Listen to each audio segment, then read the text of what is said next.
All right, so let's continue on with our discussion of number systems. Next, we're going to go over the integers. And let's start with Axiom 3.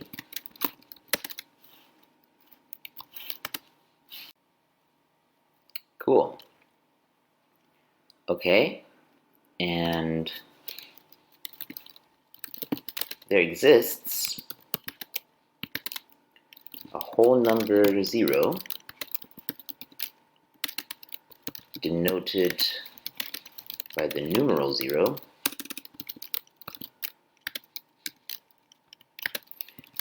such that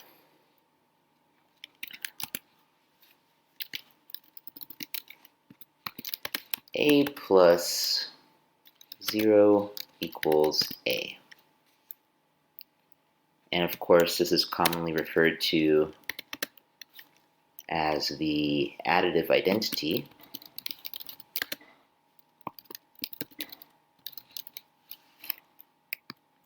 All right. Axiom 4.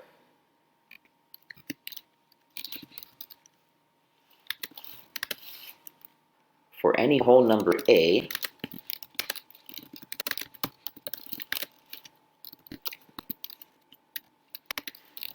there exists a unique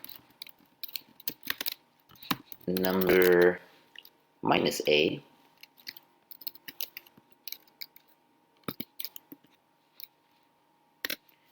and let's just explicitly state in parentheses that we're going to pronounce this preceding symbol here as minus a, right?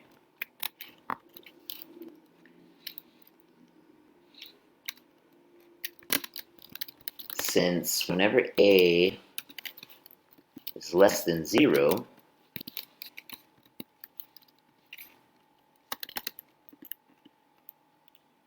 that expression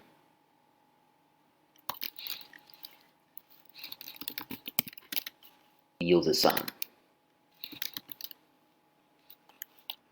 Okay? So essentially, a is a variable, and we don't actually know the value of a. So whenever it's actually less than 0, this arithmetic expression would yield a sum. So we say minus a as opposed to negative a. All right? Such that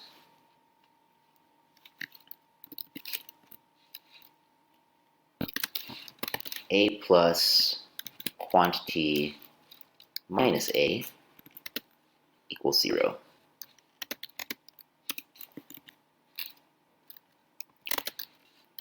And of course, this is commonly referred to as the additive inverse. Okay, definition 4.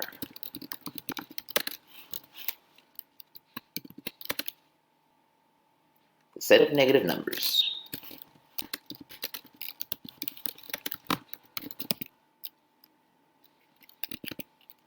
and we'll give the set notation for it.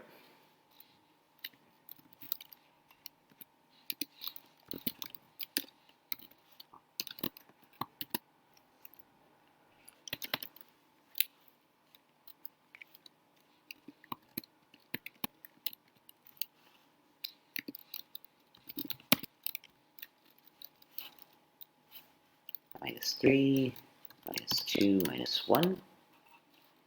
And of course, this set is bounded on the right. All right. Cool. So next, we're going to introduce a set of properties with regards to sort of common arithmetic operations on the set of negative numbers and really on the set of numbers on the systems of numbers. And we're going to do this as a way of developing some sort of intuitionistic and constructive logic tools for understanding kind of reasoning behind these various sort of operations that we're familiar with otherwise, okay, with regards to addition, subtraction, multiplication of positive and negative numbers, and so on. Okay, so just to build some sort of intuition for the underlying logic of these operations.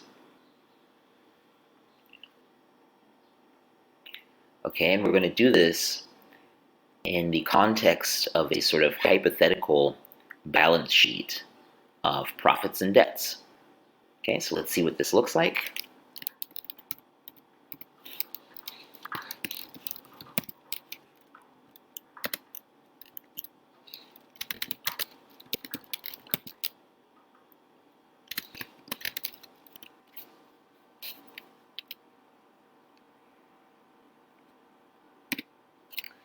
Okay, so property 1.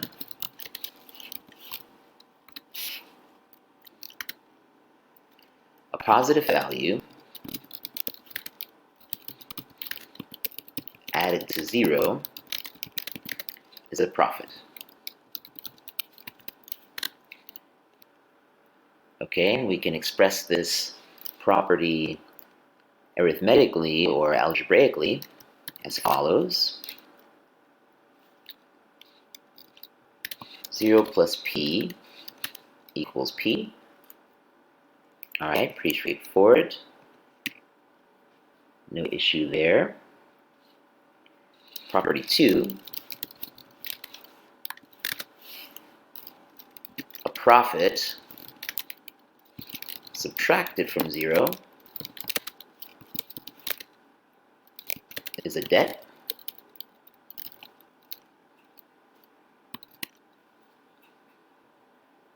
And algebraically, we might write this statement as follows. 0 minus p equals quantity minus p, which equals, let's just use delta to denote the notion of a debt.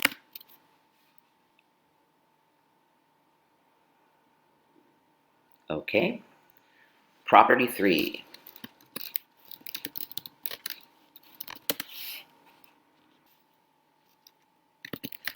A debt subtracted from 0 is a profit.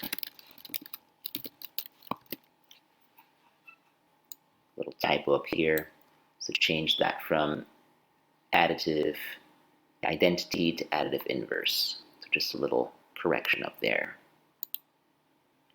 All right, so property 3, a debt subtracted from 0 is a profit. And algebraically, we might write this statement as 0 minus delta equals, by substitution, 0 minus quantity minus p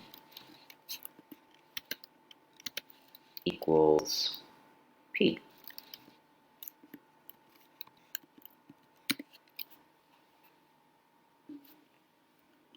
All right, so let's have a closer look at property 3. This is a property that is oftentimes a bit puzzling for math learners at all levels, really. And there are a few ways to think about it intuitively. We can think about it graphically, just in terms of which direction we're moving along the edges of the x-axis, okay, whether we're moving along the negative or the positive direct orientation or direction on the x-axis. And we can think to ourselves, okay, well, a debt subtracted from 0 is a profit because, okay, if I'm starting with a debt and I'm adding to that debt, so a debt added to a debt, well, that leads to a greater and greater debt, right? So a smaller and smaller amount of money that I actually have, in some sense. And then I can also think intuitively, well, if I subtract from that debt, of course, becoming, in some sense, smaller and smaller. So I have a greater and greater amount of money available to me until I hit zero, and then eventually find myself again in the green. So that's one way to think about the sort of movement of value in terms of a balance sheet or profits and debts. Well, another way to think about this is somewhat linguistically and logically. Okay, so we can think about property 3 as a statement that is comprised of really 3 phrases.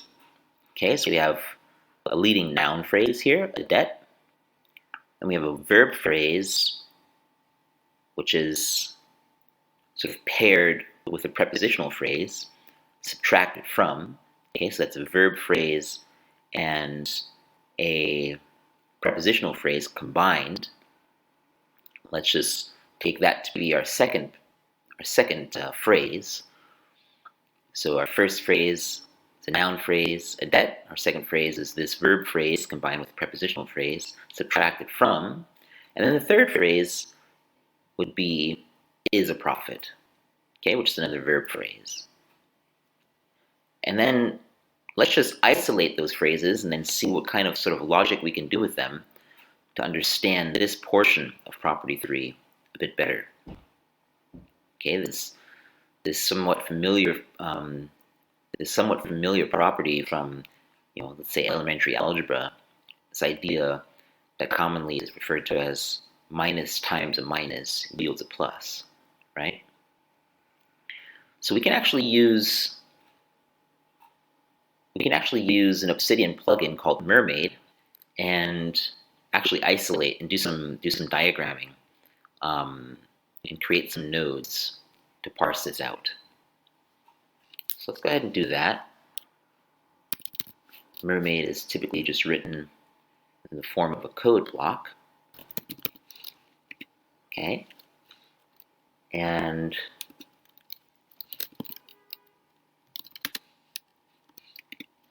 start with a graph.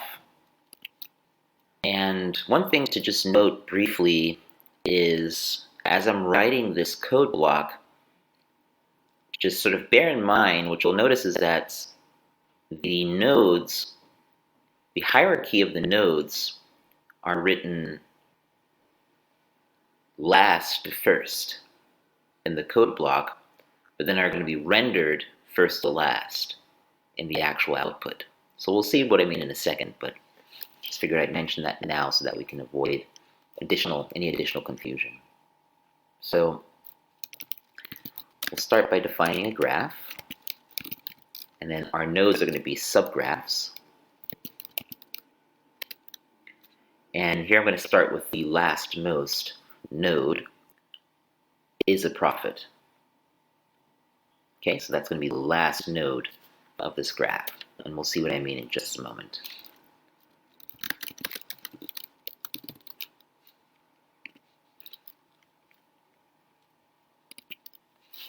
And let's denote that phrase Q.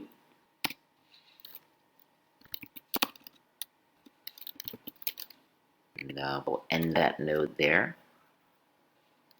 We're going to have an implied symbol.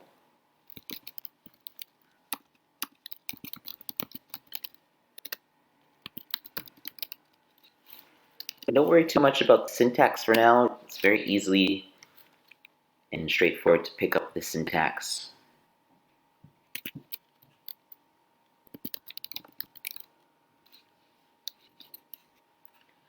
I'm going to go ahead and use a special character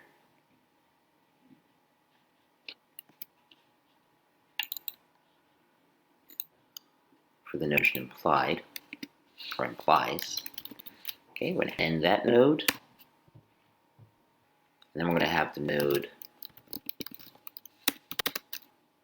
subtracted from. We'll call this phrase P2. And then lastly, we'll have the node adet.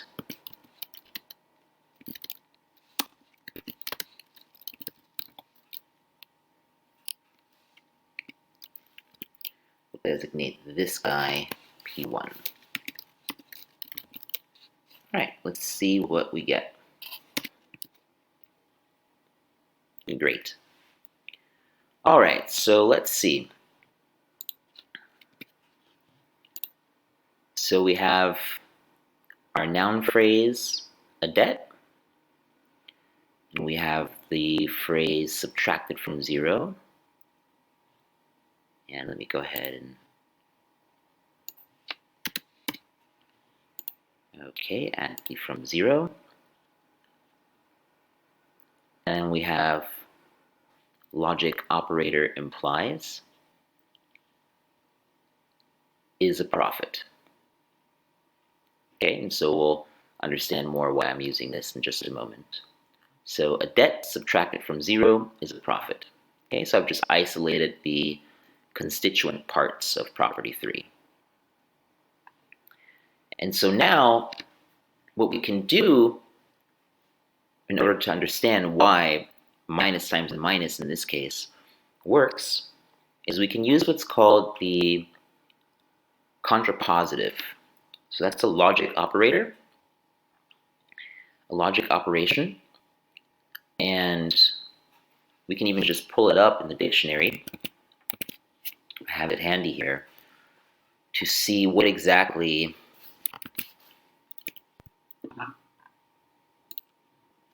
is meant by contrapositive, contraposition, okay, and how it works. So essentially, all it's doing is it's going to convert a proposition from a form all A is B to the form all not B is not A. Okay, so the contrapositive of a statement is a statement that has been twofold operated on. There's been a conversion in its constituent phrases, and those phrases after conversion have been inversed. So the order in which these operations occur is incidental and somewhat inconsequential, certainly in this case, but basically we're taking phrase A and phrase B, we're converting them, right, which in the context or in the sense of reversing their order, and then inverting on them, okay, taking the inverse of each. And the idea is that these two phrases are logically equivalent. And if you're familiar with sort of basic logic tools, basic logic proofs, you can do a proof by proof table to show that these are in fact equivalent. But if we just accept that for now to be the case, okay, that the contrapositive and so that a given proposition and its contrapositive are logically equivalent, then we can use that to understand this idea of minus times minus yields positive quite intuitively. So let's see how this works. Let's apply this idea of contrapositive. So let's just go ahead and copy this graph.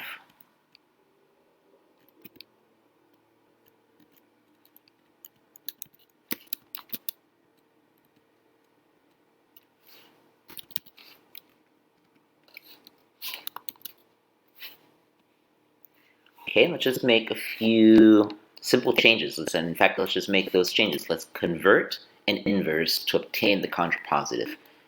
All right, so we're going to leave this portion is a profit. We're going to leave that conclusion phrase in the graph as it is. We're going to leave the implication symbol, the implication sign.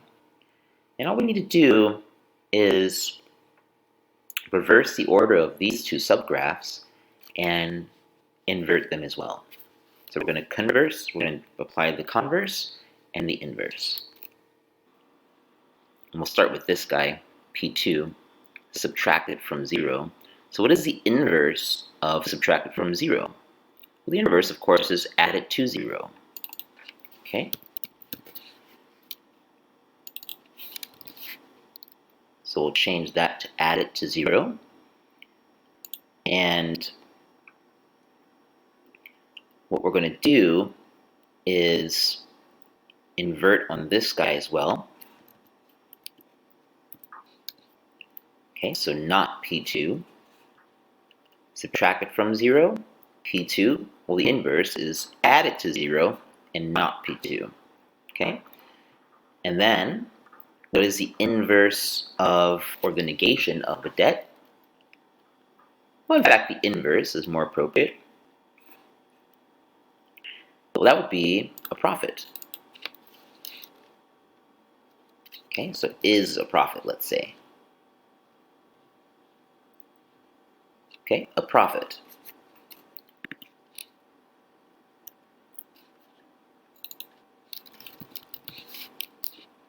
All right, and then of course the inverse or negation of P1 is not P1.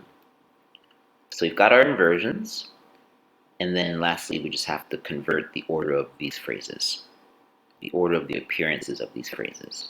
Okay, so what we'll do is we'll just go ahead and replace these guys. Okay, and here we can just go ahead and replace the values of the indices. Let's see what we got.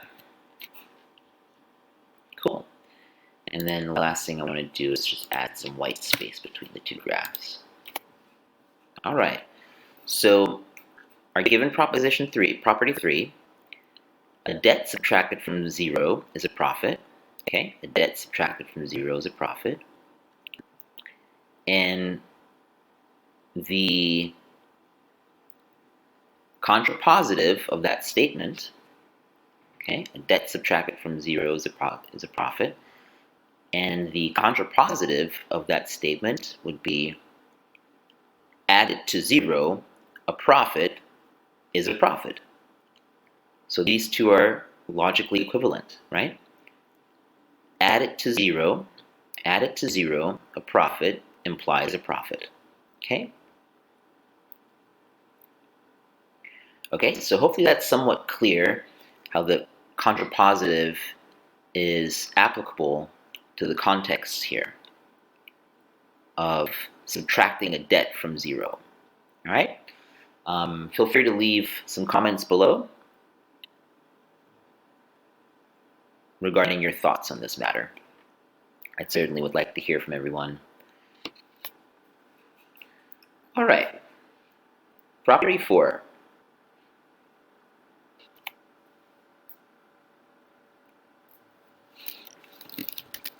Product or quotient of 2 profits is 1 profit. All right, and let's go ahead and work out some LaTeX for how we might express this algebraically. So P sub I times P sub j equals P sub k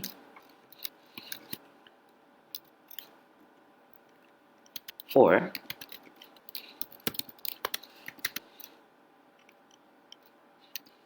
and we'll just do some typeface controls.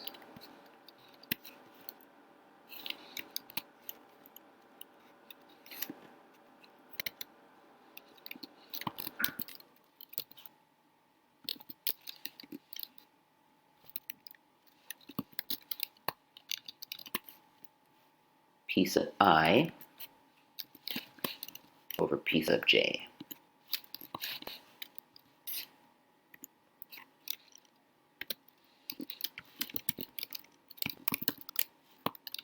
Equals P sub k.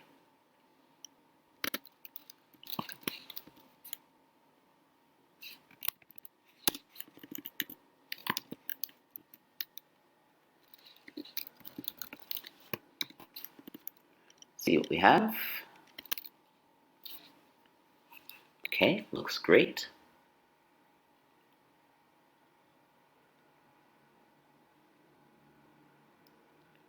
All right, property 5.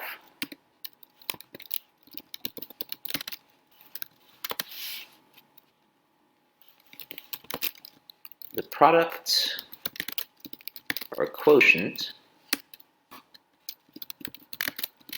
of two debts is one profit.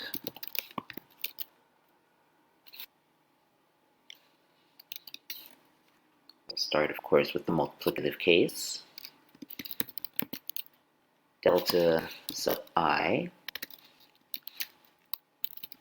times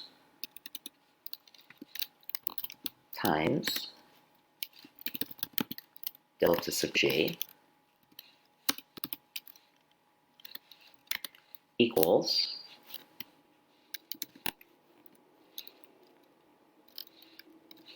quantity minus p sub I by substitution times quantity minus p sub j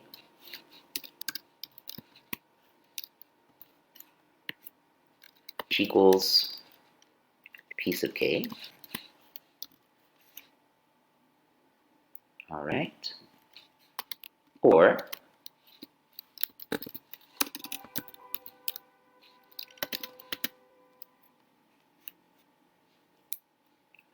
typeface controllers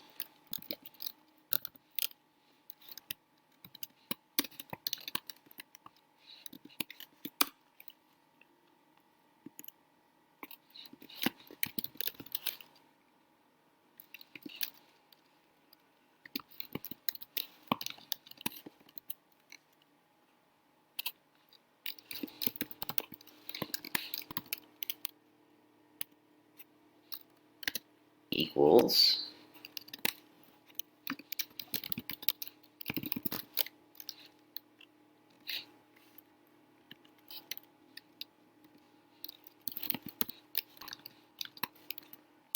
quantity minus p sub I over quantity minus p sub j.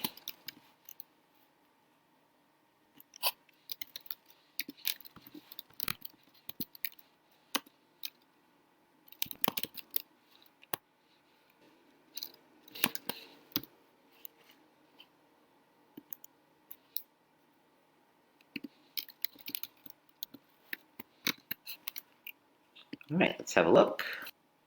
Okay, great. Property 6.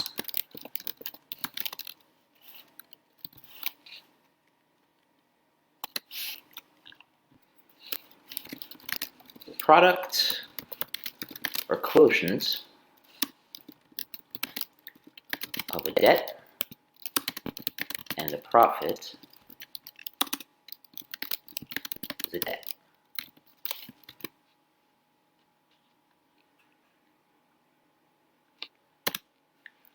All right, let's work out the algebraic form.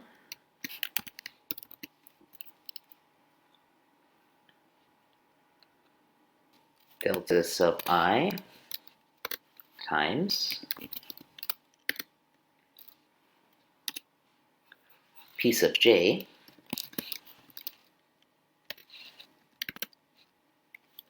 equals quantity minus p sub I, substitution, times quantity minus p sub j.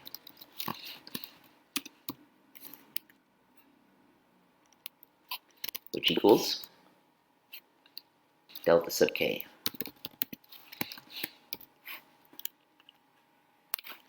All right, or, so that constitutes the multiplicative case.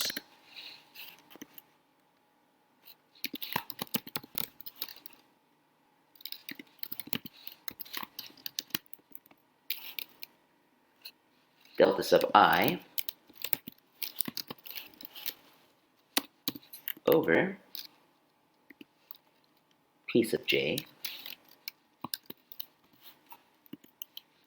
which equals,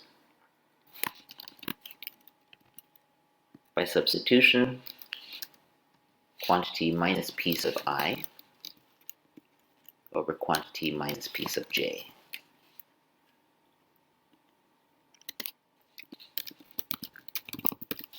which equals delta sub k.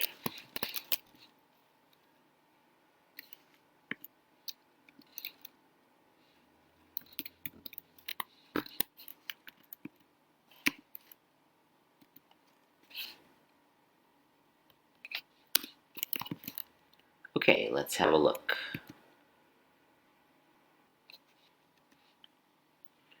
All right, excellent. Made a few corrections there in the syntax as well, but that's the final result that we're looking at for property 6, and looks great. Okay. Cool, so let's just add a little bit of context to what we've done so far. So if we take the set of natural numbers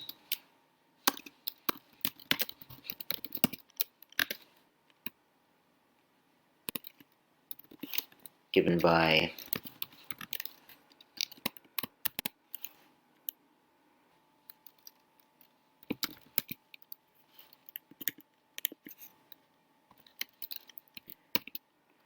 add 0, then add the set of negative numbers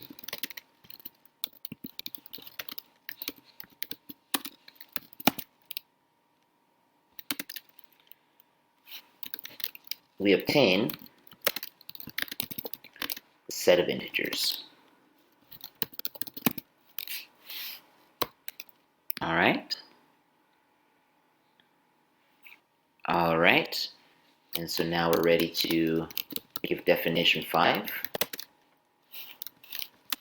for the set of integers.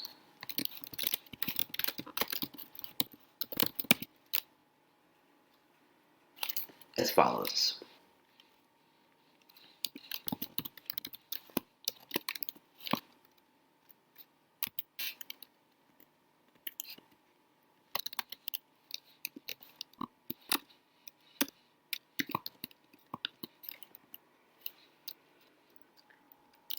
-3, -2, -1,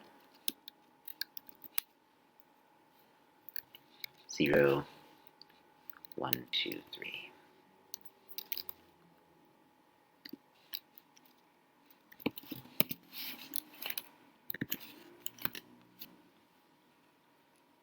All right.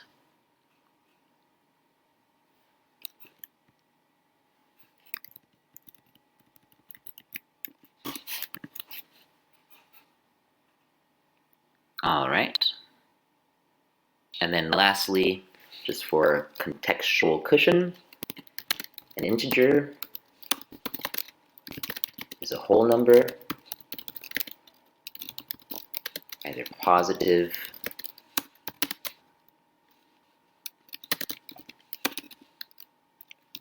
or negative or 0.